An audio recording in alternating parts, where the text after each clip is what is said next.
امجدی کابینات کے تربیتی اجتماع میں نگران شورا نے سنتوں بھرا بیان فرماتے ہوئے مدنی پھول ارشاد فرمائے۔ آپ کے مدنی پھول مدنی چینل پر براہ راست ٹیلی کاسٹ کیے گئے جھلکیاں پیش خدمت ہیں۔ ہمارے رب تعالیٰ نے ہمیں پیدا کیوں کیا؟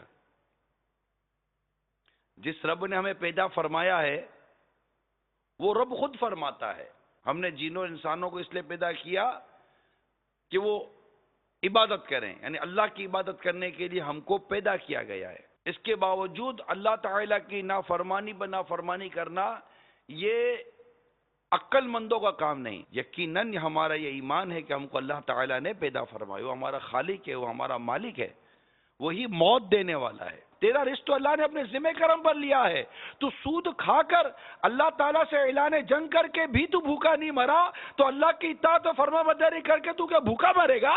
اب بھی زمین پر بے شمار لوگ ایسے ہیں جو بےایمانی نہیں کرتے، جھوٹ نہیں بولتے، اتنا روپیہ کما کر بھی تمہیں صبر نہیں ہے، اور ایک طبقہ ایسا ہوتا ہے جو تھوڑا سا کماتا ہے سکون کی نیند سوتا ہے۔ خواہشیں کبھی ختم ہوتی ہے؟ Wanted unlimited.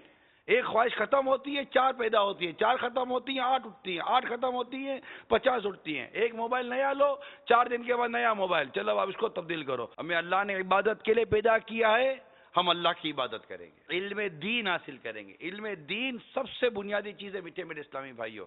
آپ کو پتا ہے کہ آپ کو علم دین کتنا سیکھنا ہے؟ اس کے لیے کوئی آپ نے اپنے لیے کوئی سلیبس تیار کیا؟ چائے کی ہوٹل پہ بیٹھنے کا ہمارے پاس ٹائم ہے، بدقسمتی کے ساتھ گناہ کرنے کا ہمارے پاس ٹائم ہے، دوستوں کے ساتھ پکنک بنانے کا ہمارے پاس ٹائم ہے، ہمارے پاس ٹائم ہی ٹائم ہے یار۔ سونے کا ٹائم، کھانے کا ٹائم، پینے کا ٹائم، باتوں کا ٹائم، ٹائم ہی ٹائم ہے۔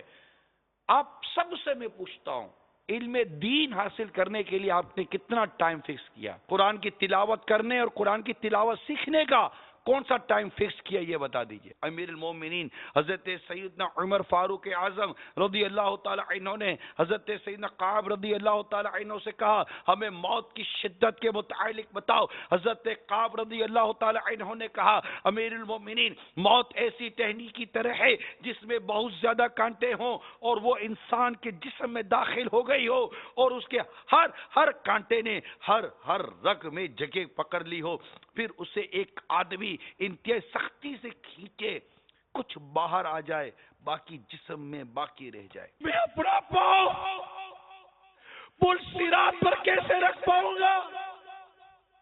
اس وقت میرا کیا بنے گا؟ اگر پل صراط پر قدم لڑکھڑا گیا اور میرا رب مجھ سے ناراض ہوا تو میرا کیا بنے گا؟